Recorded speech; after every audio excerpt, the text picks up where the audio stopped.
Pagbabasa mula sa sulat sa mga Hebreo. Ang bawat dakilang saserdote ay pinili sa mga tao at itinalagang maglingkod sa Diyos para sa kanila upang maghandog ng mga kaloob at mga hain dahil sa mga kasalanan. Mahinahon niyang napapakitunguhan ang mga mangmang at naliligaw ng landas sapagkat siya'y mahina rin. At dahil sa kanyang kahinaan, kinakailangang siya'y maghandog ng hain, hindi lamang para sa kasalanan ng mga tao, kundi para sa mga kasalanan din niya. Ang karangalan ng pagiging dakilang saserdote ay hindi maaaring kamtan ni numan sa kanyang sariling kagustuhan. Ang Diyos ang humihirang sa kanya tulad ng pagkahirang kay Aaron. Gayon din naman, hindi si Kristo ang nagtaas ng kanyang sarili sa pagiging dakilang saserdote. Siya'y hinirang ng Diyos na nagsabi sa kanya, "Ikaw ang aking anak, ako ang iyong ama." Sinasabi rin niya sa ibang bahagi ng kasulatan, "Ikaw ay saserdote magpakailanman ayon sa pagkasaserdote ni Melkisedek." Noong si Jesus ay namumuhay rito sa lupa, siya ay dumalangin at lumuluhang sumamo sa Diyos na nakapagliligtas sa kanya sa kamatayan, at dinidinig siya dahil sa lubusan siyang nagpakumbaba. Bagamat siya ay anak ng Diyos, natutuhan niya ang tunay na kahulugan ng pagsunod sa pamamagitan ng pagtitiis. At nang maganap na niya ito, siya ay naging walang hanggang tagapagligtas ng lahat ng sumusunod sa kanya. Minarapat ng Diyos na siya ay gawing dakilang saserdote ayon sa pagkasaserdote ni Melkisedek. Ang salita ng Diyos. Ika'y paring walang hanggan katulad ni Melkisedek. Sinabi ng poon sa hari ko't Panginoon, "Maupo ka sa kanan ko hanggang ang kaaway mo ay lubos na mapasuko pagkat iyong matatalo." Ika'y paring walang hanggan katulad ni Melkisedek. Magmula sa dakong Siyon ay palalawakin niya ang lupaing iyong sakop at lahat ng kaaway mo'y sakupin at pagharian, gayon ang kanyang utos. Ika'y paring walang hanggan katulad ni Melkisedek. Sasamahan ka ng madla kung dumating ang panahong lusubin ka ng kaaway, magmula sa mga bundok lalabas at sasamahan ka ng mga kabataan. Ika'y paring walang hanggan katulad ni Melkisedek. Panginooy may pangako na ito'y tiyak mangyayari, ganito ang kanyang saysay. Katulad ni Melkisedek, gagawin kang saserdote na hindi nawawakasan. Ika'y paring walang hanggan katulad ni Melkisedek. Ang mabuting balita ng Panginoon ayon kay San Marcos. Noong panahong iyon nag-aayuno ang mga alagad ni Juan Bautista at ang mga Pariseyo. May lumapit kay Jesus at nagtanong, "Bakit po nag-aayuno ang mga alagad ni Juan Bautista at ang mga alagad ng mga Pariseyo, ngunit ang mga alagad ninyo'y hindi?" Sumagot si Jesus, "Makapag-aayuno ba ang mga panauhin sa kasalan samantalang kasama nila ang lalaking ikinasal? Hindi. Kapag wala na ang ikinasal, saka pa lamang sila mag-aayuno. Walang nagtatagpi ng bagong kayo sa lumang kasuotan. Pag urong ng bagong kayo, mababatak ang luma at lalong lalaki ang punit. Wala rin namang nagsisilid ng bagong alak sa lumang sisidlang balat, sapagkat papuputukin ng alak ang balat. Kapwa masasayang ang alak at ang sisidlan. Bagong alak, bagong sisidlang balat." Ang mabuting balita ng Panginoon. Pinupuri ka namin, Panginoong Hesukristo.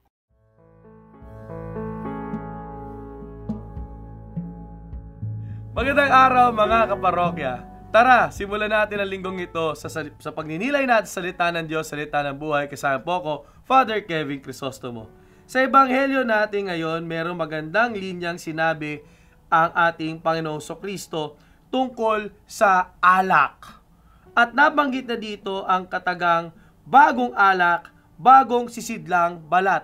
Sa wikang Ingles, new wine must be poured into new wineskins. Paano ba natin maiintindihan ito? Ikumpara natin ito sa mga ginagamit nating apps, ginagamit nating mga gadgets, kahit po yung mga programs natin. Merong 3 letter U na dapat na ina-apply. Madaling tandaan. Una is upgrade.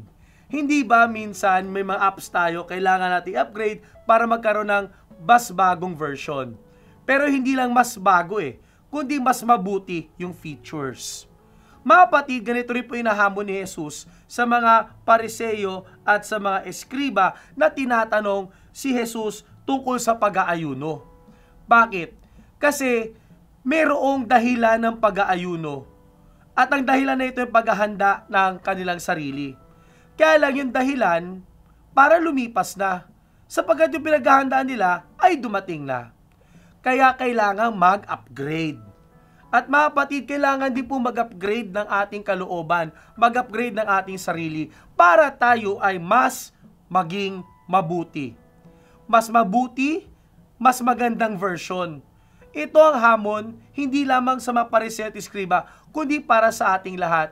Diba palagi na sinasabi pag bagong taon, New Year, New Me.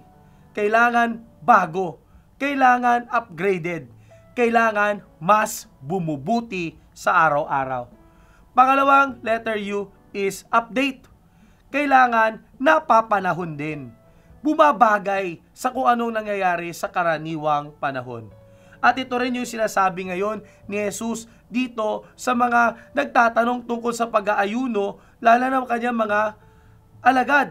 Bakit mga alagad niya hindi nag-aayuno? Samantala mga alagad ni Juan Bautista ay nag-aayuno. Kailangan kasi napapanahon. At ano ba ang panahon nung dumating na ng Panginoong Jesucristo? Panahon na upang maranasan ang kaligtasan ng Diyos. At ito ngayon yung sinasabing kailangan updated din tayo. Updated, hindi lamang alam ko ano yung latest, kundi updated, meaning napapanahon din yung ating pagtugon sa mga pangangailangan, sa mga nangyayari sa panahong ito. At ano yung pangatlong letter U? Upward. Ano ang challenge sa atin? Mga kapatid, mga kaparokya, kailangan may direksyon palagi ang upgrade at update ng buhay natin. At ano ito? Upward. Palaging para sa Diyos. Ito yung minsan nakakalimutan ng mga Pariseo at mga Eskriba. Kaya sila nagpa-fasting, kaya sila nag-aayuno. For the sake of fasting and ayuno lang. Pero may dahilan palagi. Bakit ba tayo nagpa-fasting? Kasi may pinaghahandaan tayo.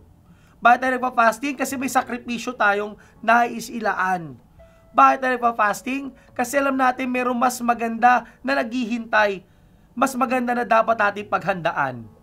At ito ay palaging para sa Diyos. Yung upward, ika nga, may direksyon. At higit sa lahat, yung fasting, meron yung kakambal na paggawa ng kabutihan sa kapwa. Aanhin natin yung fasting kung ito'y para lang tayo maging macho at sexy. Ay hindi po yun ang punto ng fasting. Ang punto po ng fasting, may ibibigay ang ating sarili. May kailangang isuko ang sarili natin para ang kapwa naman ay magkaroon. Yan ang tatlong letter U na tinuturo sa atin ng bagong alak, bagong sisidlang balat. New wine must be poured into new wineskins. Upgrade, update, upward. Mas bumuti araw-araw. Napapanahon dapat ang ating tugon at palaging may direksyon para sa Diyos patungo sa kapwa. Kaya mga kaparokya, let me pray for you and pray over you. Panginoon Kristo, nagpapasalamat kami sa pagkakataon na sa bagong taong ito ay may bagong sarili na aming madidiskubre at bagong sarili na may hahandog sa iyo at sa aming kapwa.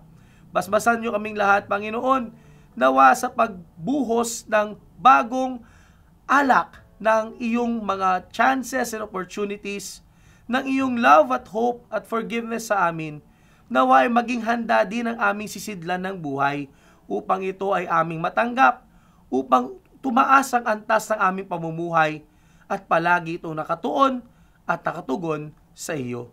Hindi na ito sa ni Kristo, kasama ng Espiritu Santo, magpasolang hanggan. Amen. Maraming salamat po sa ating paikisa sa salita ng Diyos, salita ng buhay. Muli, bagong taon, bagong pagkakataon at sana ay huwag nating sayangin ang bawat pagkakataon binibigay sa atin ng Panginoon.